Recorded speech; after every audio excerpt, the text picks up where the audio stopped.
You know who's been hurt by the firm, the institution? Kate Middleton, Meghan Markle, Sarah Ferguson, Diana Spencer. Even as I'm about to launch into how this system hurts all women who marry into the royal family, what Meghan Markle experienced was different because she is different from all the other royal women. They've also been afforded a certain amount of protection that Meghan never had.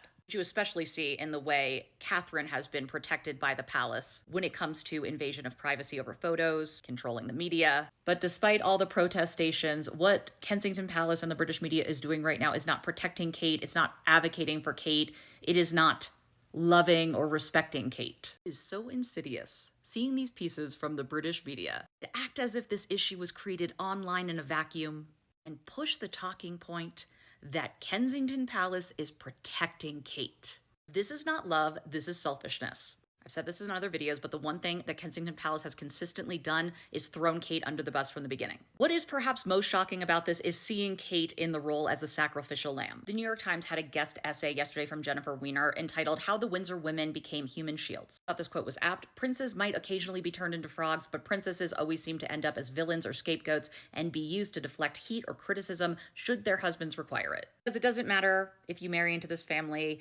if you follow the rules, if you quote unquote never put a toe out of line, if you sire plenty of heirs and spares, you are expendable. This is also a game many in the British media play, because in the royal family, one woman's star cannot rise without another one dimming.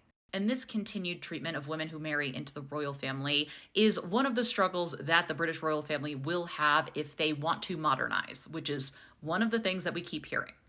Brief little detour. In the mindset is the antithesis of shine theory. Shine theory was a concept that was developed by Amina Tussaud and Anne Friedman.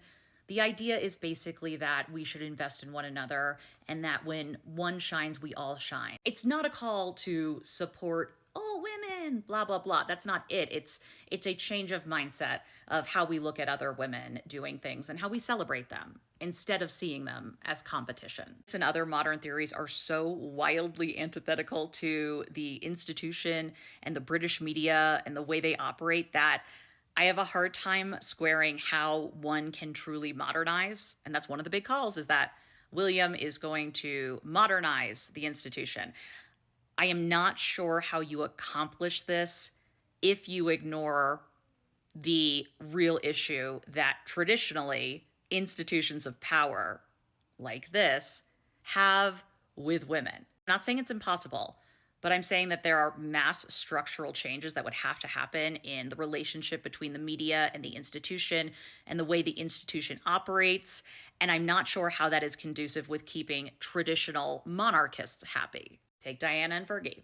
Diana was seen as the picture-perfect princess. Fergie comes in a couple years later. She has a different personality. Suddenly, she's a breath of fresh air. Even Charles eventually says something terrible to Diana, I know, go figure, about how, why can't she just be more like Fergie? She's such a downer.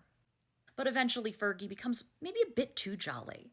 Maybe a little bit too much. And then when Fergie and Andrew separate, obviously, Fergie's got to go. Same playbook with Kate and Meghan. When Meghan is first brought on the scene, there are some pieces that are like, ooh, watch out, Kate, like Meghan Markle's taken over. Because God forbid, two women with different skill sets aren't pitted together instead of just working to make the institution stronger. As we know, for many reasons, chief among them, racism, and the fact that negative articles about the Duchess of Sussex make more money. It's less about actually reporting on two women who, despite both being women, are probably very different people, and more about following a tried and true script and plot lines that the audience is comfortable and familiar with. You're gonna have two women fighting. What's interesting in the case of Fergie and Diana is that Diana, seeing her own experience being welcomed into the British royal family, she struggled and she was born into aristocracy. Her grandmother, before she got married to Charles, was like, you think you're ready, you are not ready. This is a whole different ballgame. So she knew that Fergie was going to have a hard time, so she helped Fergie. She reached out a hand. That doesn't mean that they got along all the time. Diana recognized the problem of women marrying into the royal family, but she had an individual solution to a systemic issue, which I don't fault her. She was young and relatively without power. I'm not surprised that Kate didn't reach out and lend a helping hand to Meghan Markle. I'm not saying it was right, but on top of the fact that it appears that the brothers had been having issues far longer, that certainly trickled into and impacted Kate and Meghan's relationship.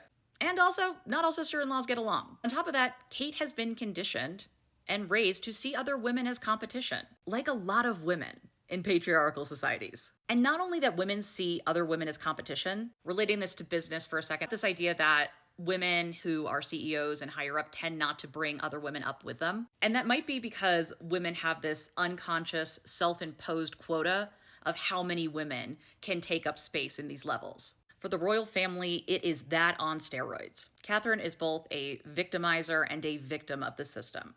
As Rebecca Traister writes in her book, Good and Mad, about how white suburban women tend to vote in tandem with their white Republican husbands because they feel like they are protected by that umbrella of being adjacent to power in the patriarchy. They never stop to think about the fact that it matters who is holding the umbrella and that they can very quickly be left out in the rain. We've seen the ways in which proximity and privilege have helped Catherine, but not in this case from the palace or the British media. This is not love. This is not protection. This is control. This is protection of one's interests. And the priority is just never going to be the woman who marries into the royal family.